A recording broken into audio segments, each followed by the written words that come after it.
Welcome to the Jeffers Brief, only on Contra Radio Network.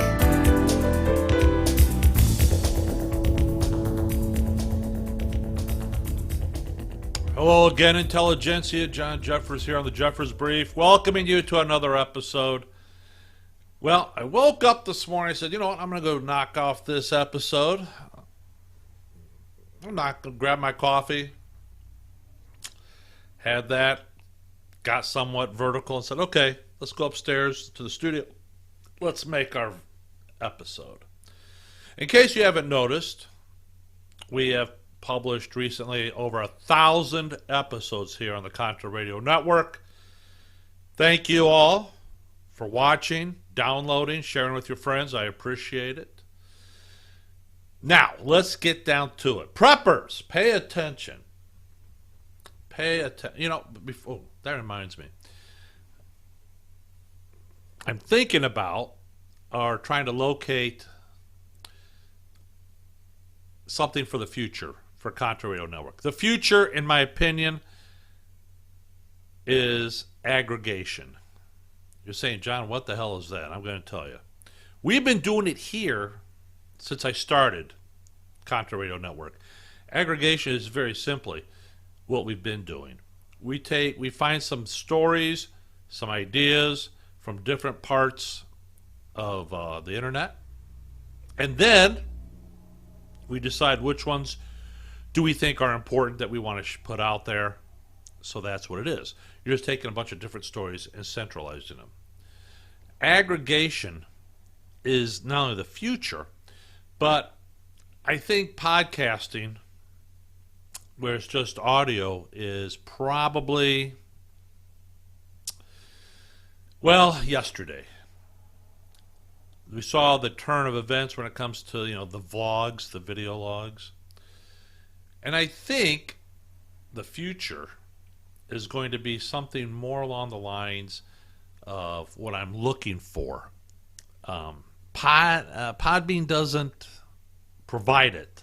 Not yet, and I don't know they ever will. But with that said, I'm looking for a different type of platform. You're saying, John, what are you looking for? And the question is, I'll know it when I see it.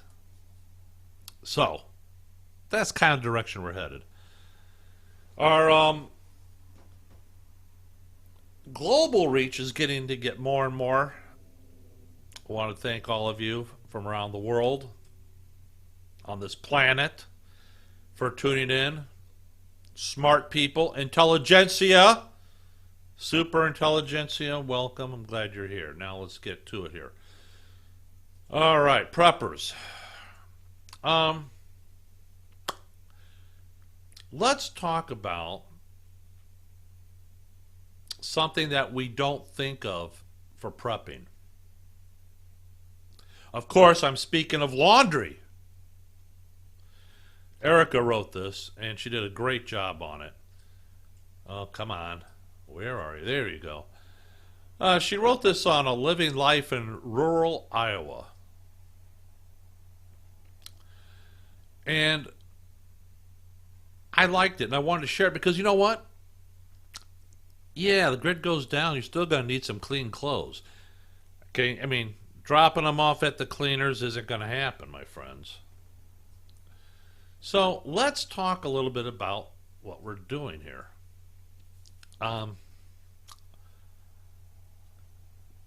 Laundry is one of those tasks that are inevitable. At some point, you'll need to wash your clothes no matter the situation. Life is a bit more bearable with clean underwear and socks. Let's just be honest about it. And it's also bearable when you can actually get in the shower and clean yourself. Let's face it, you feel better. Now, while there are some arguments over how often you need to wash clothes, at some point you will need to wash clothes. Now, there's some considerations you should think about to make this task easier in your prepping. For a long time, one of the most important items to stockpile for me would have been laundry detergent. Of course, food and water are always the most important, but a close third place would be the laundry detergent. Now, Erica has 4 kids at home, and at one time, she used a lot of laundry detergent and could imagine being out of it at any time. And she's done the whole gambit of laundry detergent. She's made her own detergent. She's used powdered laundry detergent, tried the detergent packets and pods. She's used liquid detergent most of the time. And now, because you have people with skin issues, you need detergent free of dyes and perfumes. By the way, there's another reason for using laundry detergent without dyes and perfumes. If you're out on patrol, you don't want your clothes to be giving away your position. So there. Don't believe me? Ask the troops who were in Vietnam who did long-range reconnaissance missions.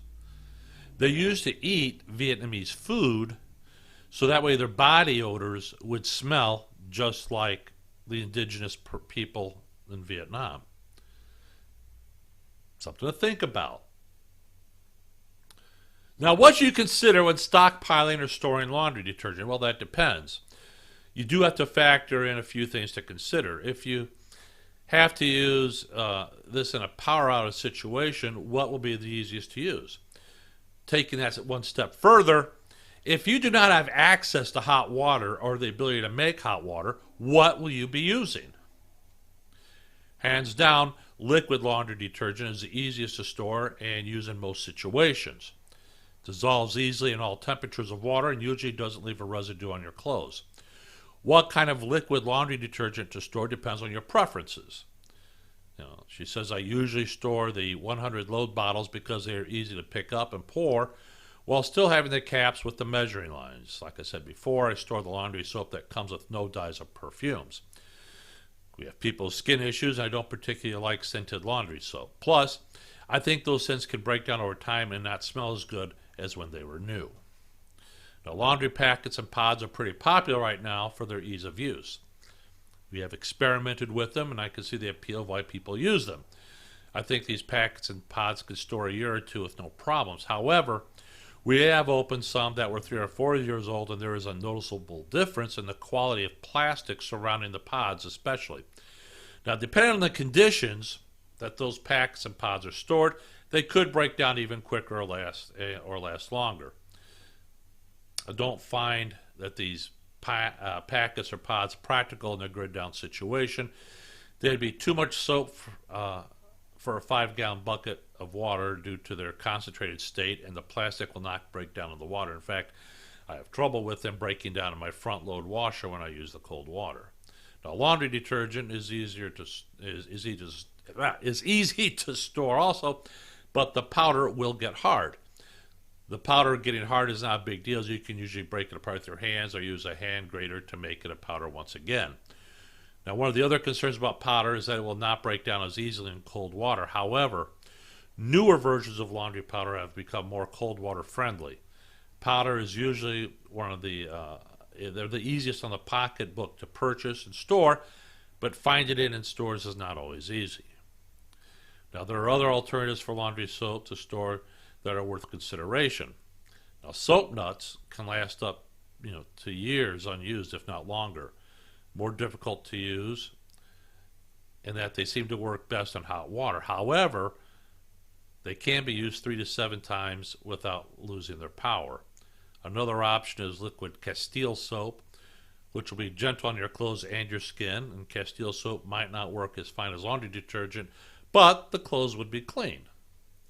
So another alternative that I use to keep the ingredients on hand to make my own laundry detergent. Now, she did this for a long time when her kids were younger, and she was beyond broke, and she liked it so much she's considered doing it again.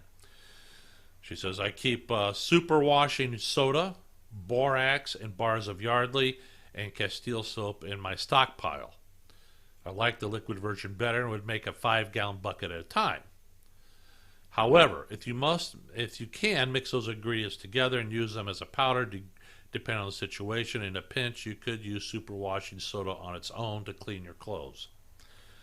If you are accustomed to additions to your regular laundry routine, you may need to rethink their importance.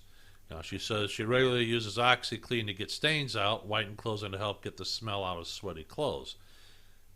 She says she stores some, but I know that this may not be practical to use in a grid down situation. The same goes for fabric softeners, whether it's liquid or sheets.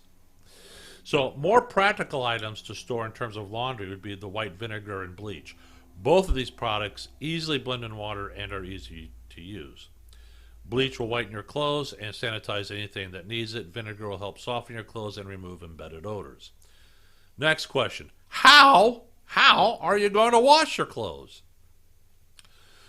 Washing machines are the greatest invention ever, hands down. Many women were thrilled with even the earliest machines because they save time and labor. That being said, most machines today only run on electricity.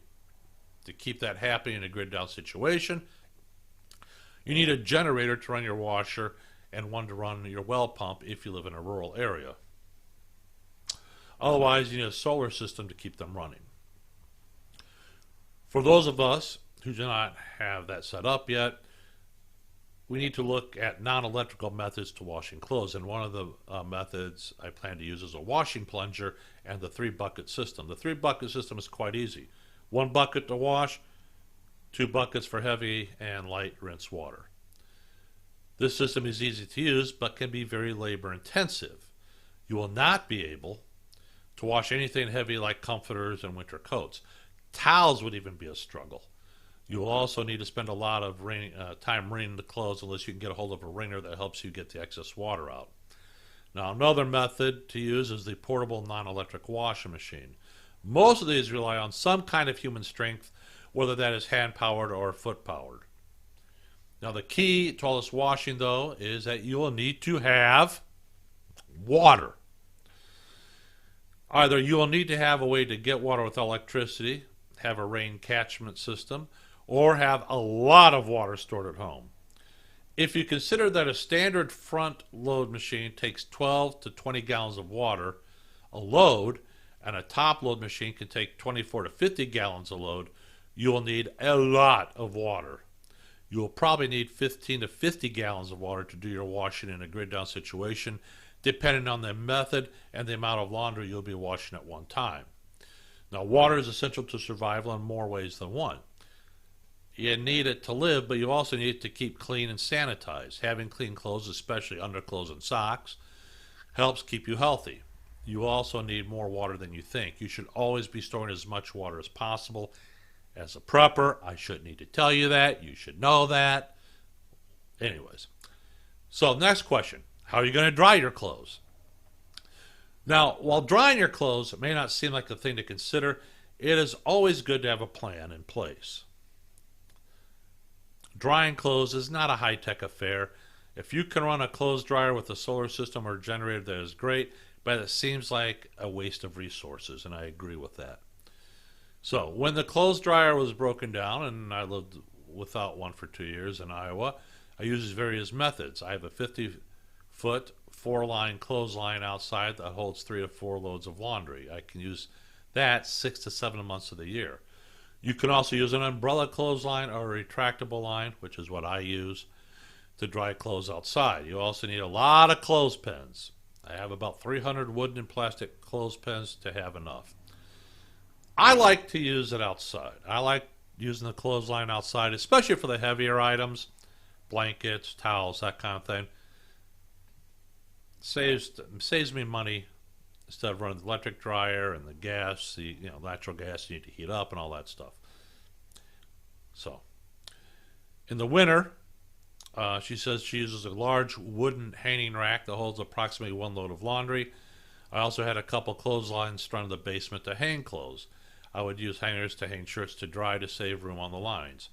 This also meant I had to do at least a load every day, but I could usually do 2 loads, one in the morning and another at night. They would dry in about 8 to 10 hours, depending on the thickness of the clothes, and help humidify the house at the same time. While this seems like a lot of work, this just became part of the everyday routine. Doing laundry is work no matter how you do it, but it becomes a lot harder work without electricity. Remember what I've always said. Electricity is the thin veneer of our society today. So making the process easier and having a plan will help you. Might need to make do. All right? And remember, staying caught up on laundry when things are going good is prepping. So that's from Erica. And I think she did a great job. I think she brought some good points. And I think that's something we overlook as preppers. So think about that when you're doing your preps. You should be thinking about this, preppers. Well, I do. Next, let's talk about 9 hypothetical bug-out situations from the SHTF blog. Thank you, Derek James. Well written, I think. One of the things that inevitably gets people started in prepping is envisioning how they respond to hypothetical bug-out situations. And it might start with hearing news of a pending natural disaster, witnessing street protest, or for some, just imagining a zombie apocalypse and the need to get out of Dodge. Inevitably, these scenarios prompt people to ask themselves, where would I go? How would I get there? Who would I travel with? What would I need for gear? And how long could I last? If they hadn't started one already, they quickly find themselves searching the web for information on building a bug-out backpack. Now, such a pack is typically filled with equipment to enable one to get from point A to point B and to live safely in the bush for a period of time until danger passes. But what are some of the actual events that could lead to the necessity of bugging out? So let's take a look at 9 hypothetical bug-out situations that could necessitate a full bug-out. So let's start with clarifying the basics. What is a bug-out situation? This is important. Now, a bug-out situation is any dangerous scenario that requires you leaving in a hurry, aka bug out. Unexpected danger, often in one's life, is either present or approaching. Little time to react, or no choice of hiring movers to pack your things and head across the country. You have to grab your survival gear and go. Time for some iced tea. My wife makes the best sweet tea. Good stuff. So let's talk about the bug-out situations to consider. Now, we field countless questions from people just getting started in prepping. It can be overwhelming. There is so much to learn, so many products people are telling you to buy, and so many situations to consider. One can reach information overload in a hurry, get discouraged, and say, I give up. My advice to anyone just getting started is to begin with the personal threat assessment. Knowing what threats you face in your situation will help you inform and prioritize your preps. It saves time and money. That is this, my friends. For me, I like to do a list of probability. What is the most probable reason I'm going to have to leave? Some of you are under the impression the Planet X scenario.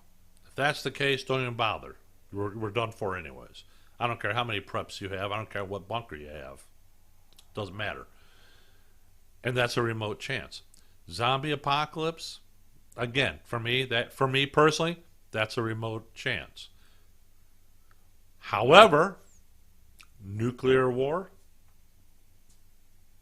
maybe. How about nuclear power plant doing a meltdown? Maybe. How about society collapsing in an economic collapse? Yeah, to me, that's what So you got to prioritize which one it is you want to prep for. You can't prep for all of them. Well, you can, but you have to be independently wealthy to do so. And myself, I'm not independently wealthy. I don't care what you all think. I'm not. So a personal threat assessment requires a bit of imagination. You have to consider what the possible situations are that would lead to a possible loss of life or property, what are the likely threats of each, and what would require for bugging out. Now, in other words, bug out situations you might face. Now, we're going to give you a few examples. but you could likely imagine many more. Let's talk about religious persecution, or political persecution, if you will, which we're seeing. By the way, patriotism is the new counterculture. Embrace it. Love it. We're going to win this anyways. Okay, that's another story. So America was built in part out of European religious persecution. Colonists pursued religious freedom in a new land. Unfortunately, religious persecution continues as a persistent problem. On top of that, you have instances of church shootings, people targeting churches with IEDs, etc. Religious persecution has taken place throughout virtually all of human existence, and there is no sign it will end, and it's not unthinkable to believe that things could grow worse.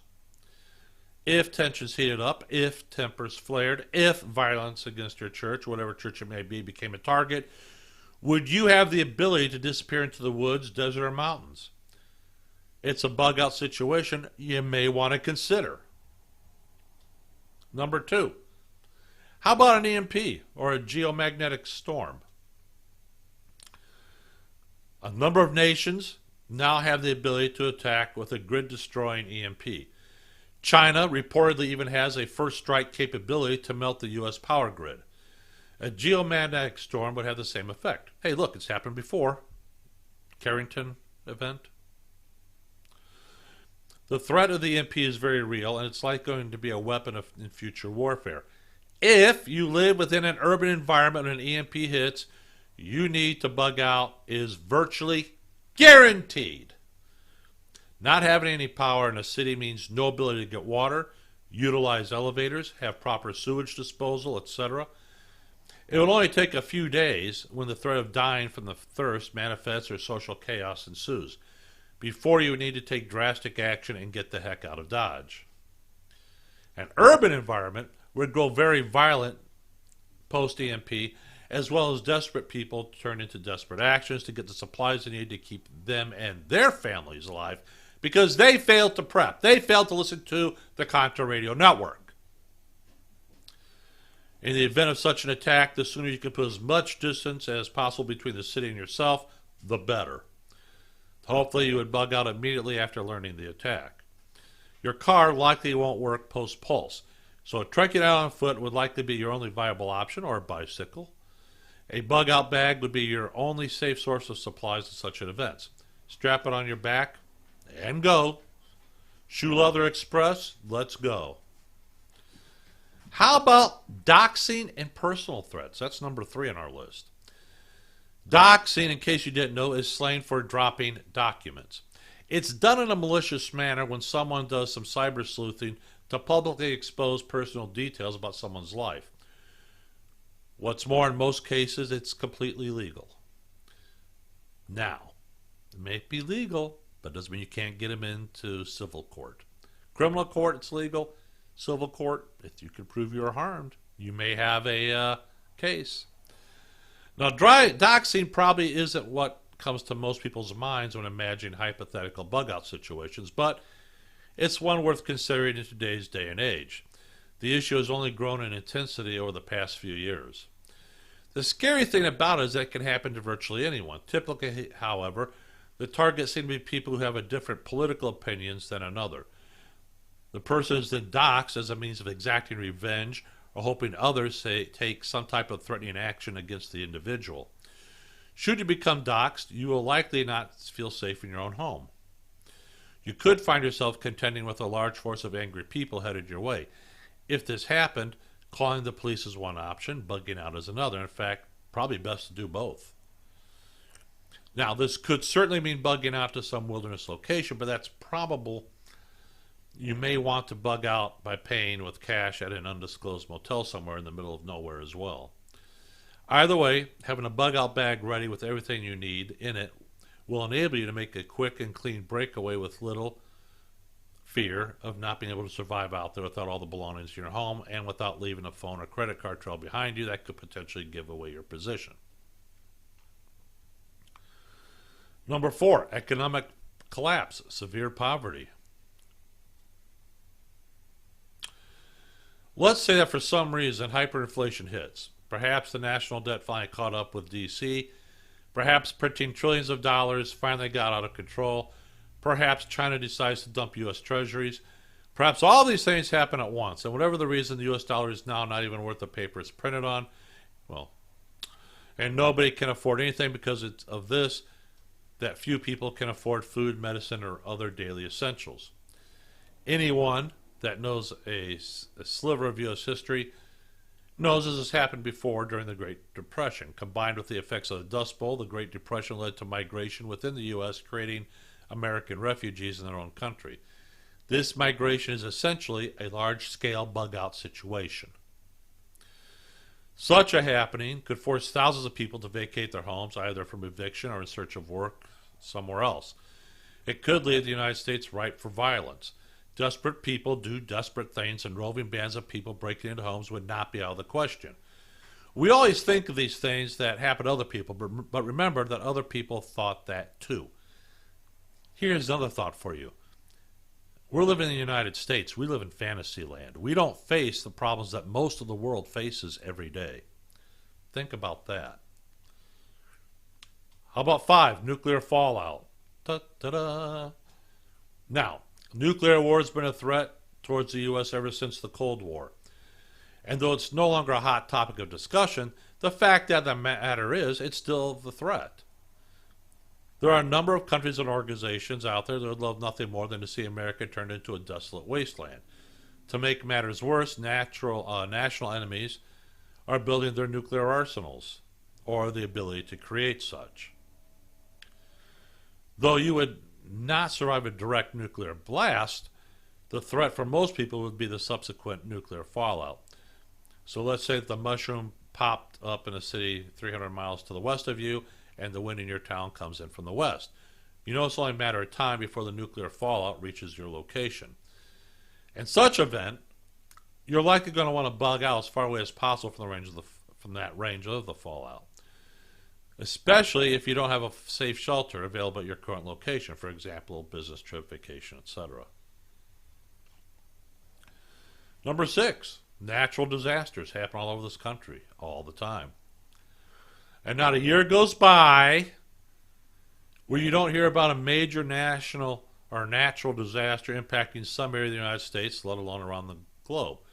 And they can take the form of a drought, ice storms, wildfires, hurricanes, earthquakes, tornadoes. You get the idea. In 2018 alone, 38.4% of the continental United States was in a drought, as we are in today. Where I live, we are in an extreme drought. Now, Hurricane Katrina was, anecdotally, from observation, the single biggest natural disaster that prompted more everyday people to become preppers. The reason wasn't so much the devastation itself, but the federal government's horrific response. People woke up. If the United States, the most powerful nation in the world, could not step up to save its own citizens in a defined area during a natural disaster, who could? The answer?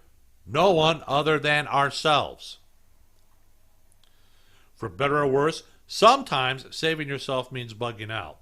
While the story of the Hurricane Camille party has been debunked, there are plenty of people who choose to face danger and protect their home as the devastating storm rolls in. I think it's unwise.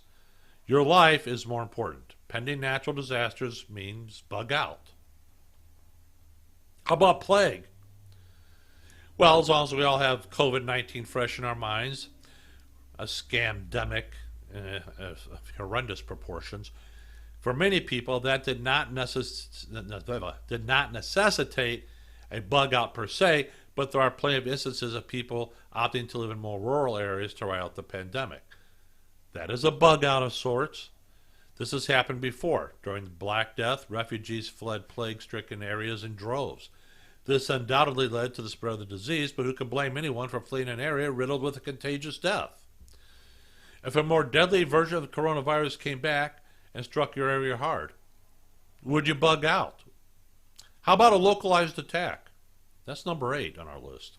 Of course, it would take a full-blown nuclear war to necessitate a bug-out resulting from the acts of foreign aggression. Take the 9/11 terrorist attacks as the most obvious example.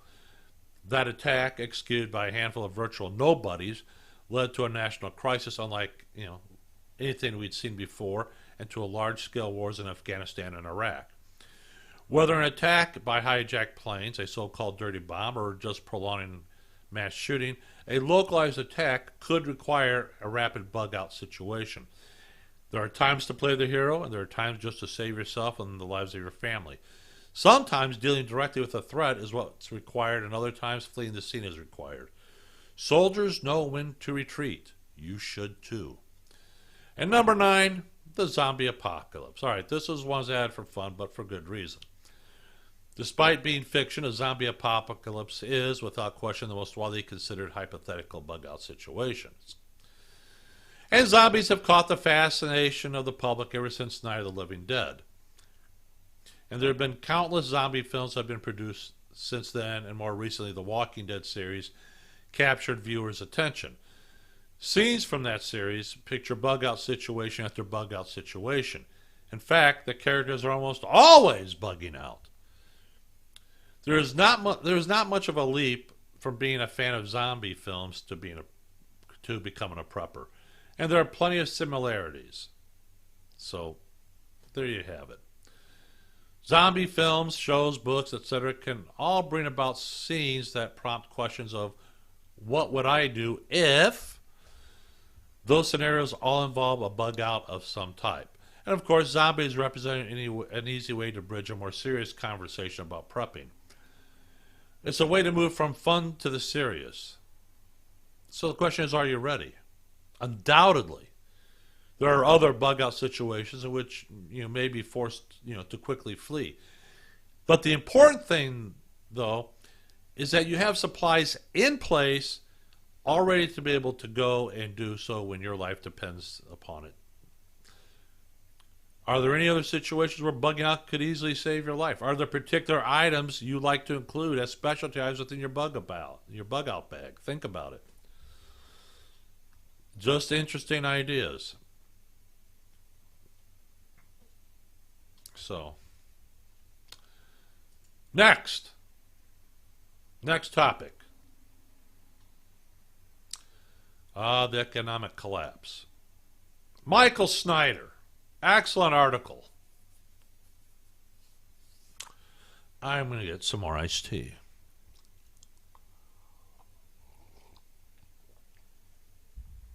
After all, I've been rambling here for a bit. Let's talk about, many U.S. cities are already starting to resemble post-apocalyptic cesspools as America's collapse accelerates. My friends, by the way, I live outside Chicago. Chicago has one of the most stringent gun control laws in the country. However, every weekend, every holiday, the local mainstream media focuses on, we've had this many shootings. These people were killed. You know what? The last, 2-3 months, the police in Chicago have not killed anybody. Haven't. So it's the people who scream and protest, the police are slaughtering us. No, you're slaughtering yourselves. But that's another story for another day. For a moment, I would like you to take an imaginary tour of a major U.S. city with me, and I would like you to try and guess which city I'm talking about. As you stroll along the sidewalks in the heart of this city, it seems like tents have been erected everywhere. Homelessness is completely and utterly out of control in this particular city, and even though city officials keep making more promises, the crisis just continues to get worse. As you continue your tour, you notice multiple addicts doing drugs right in front of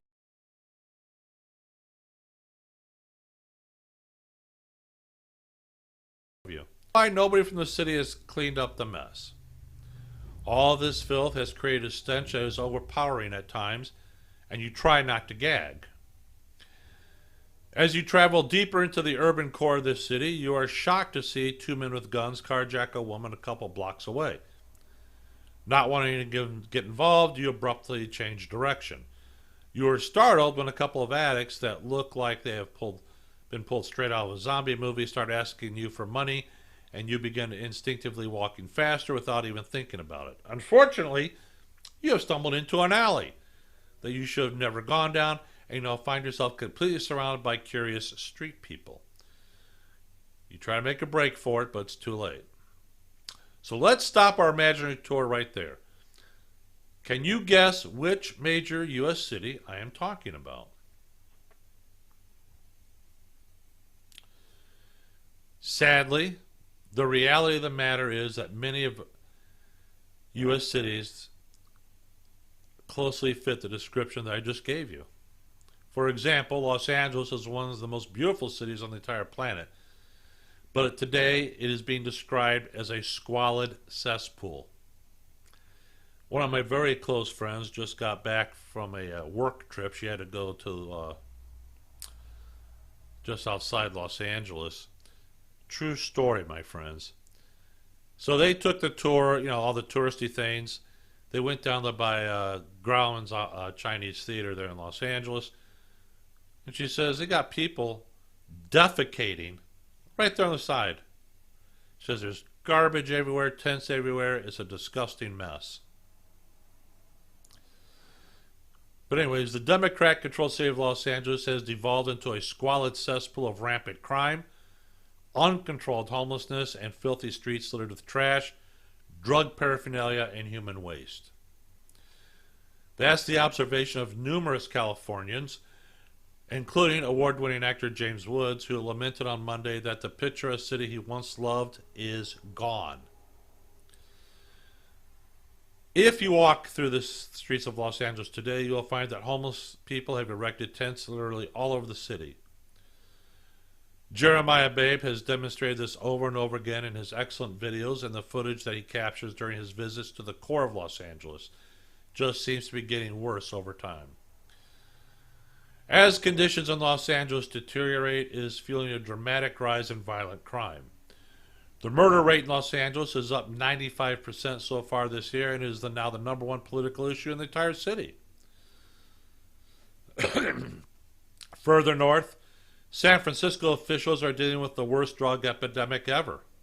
Now, San Francisco has always had a big problem with drugs, but Dr. Christopher Colwell says that the widespread use of fentanyl has taken things to an entirely different level. Quote, "Our most immediate threat right now is the opioid epidemic and the trauma we are seeing.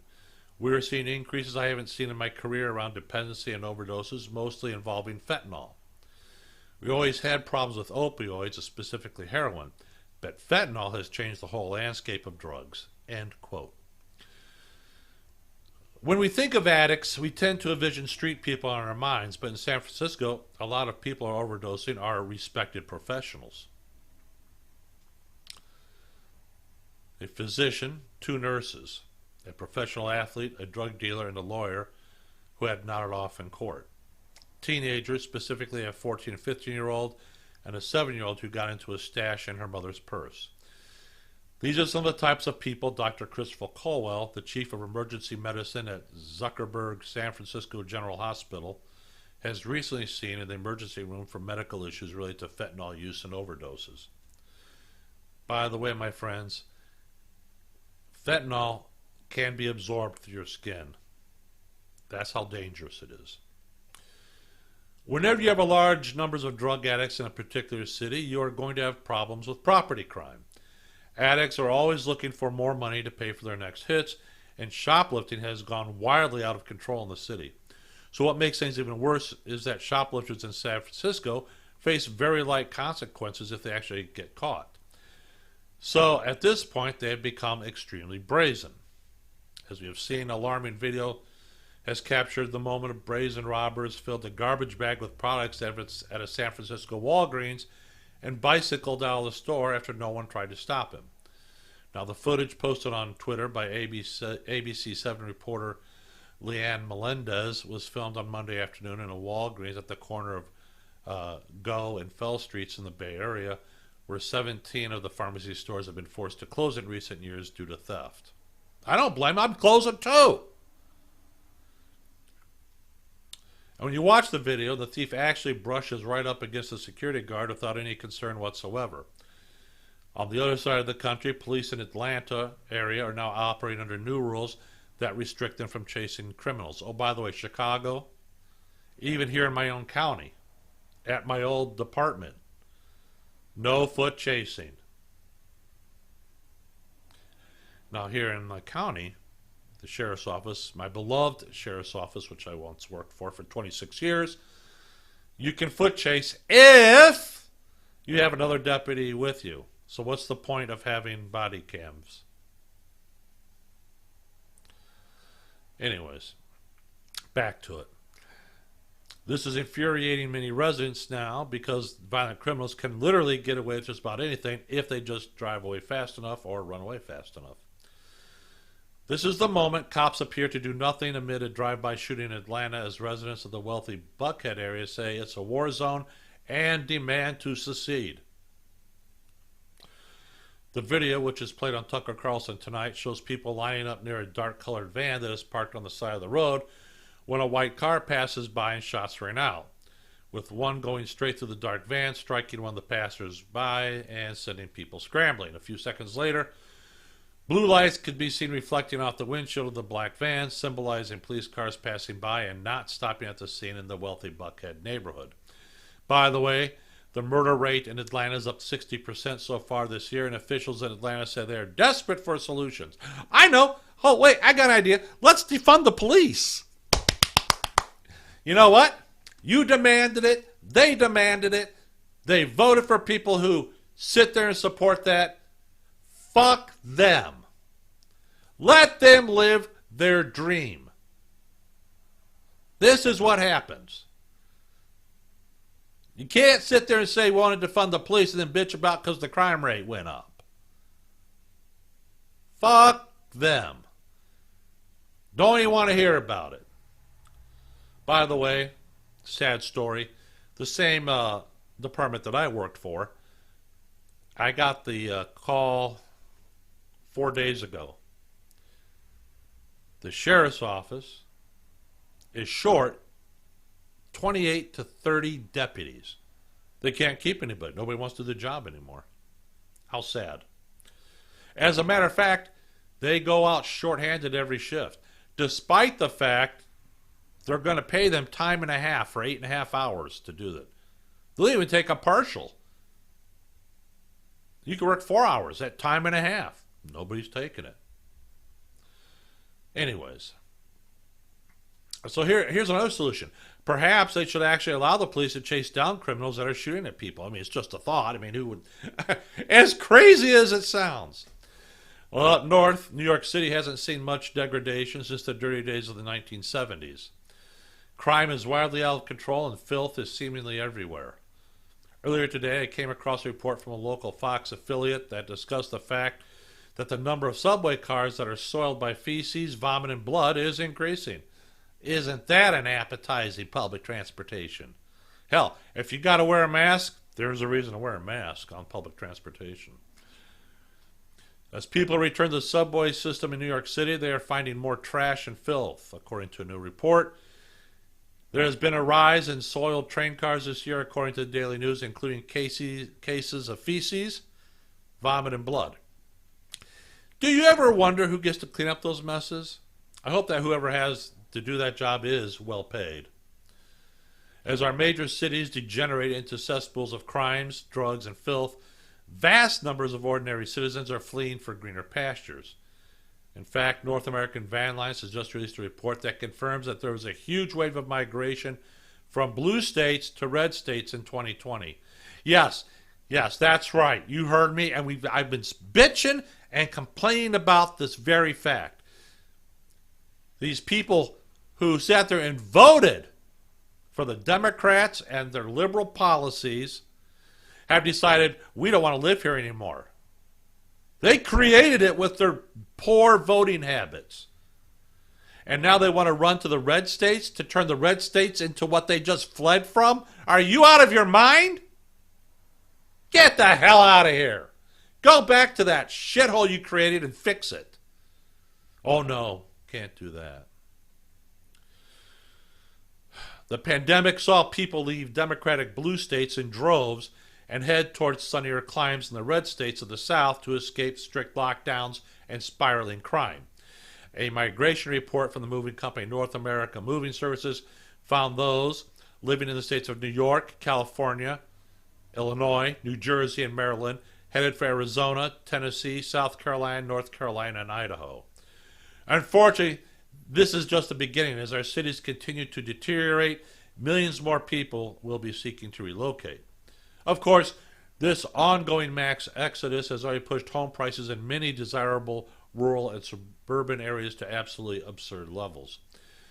If you are thinking about relocating, I would recommend doing it as soon as possible because the collapse of our major cities is only going to get worse.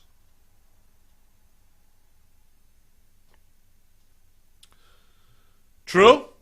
False? You let me know. You think about it. All right. Have I bitched enough? Have I raised enough hell? What's it going to take? My friends, have an American day. Every day until I chat with you again next week. Unless something really big happens. By the way, I am enjoying watching Putin turn Joe Biden into his mumbling bitch. That makes me laugh. Joe Biden hasn't been right on foreign policy ever. He's been wrong on domestic policy every time. But he's a smart guy. Yeah, right. I'll just cut open my veins and just bleed out slowly. Not! I gotta be here. So be alert, be vigilant, be safe. Have an American day. I will see you again next week. I'm John Jeffers here on the Jeffers Brief.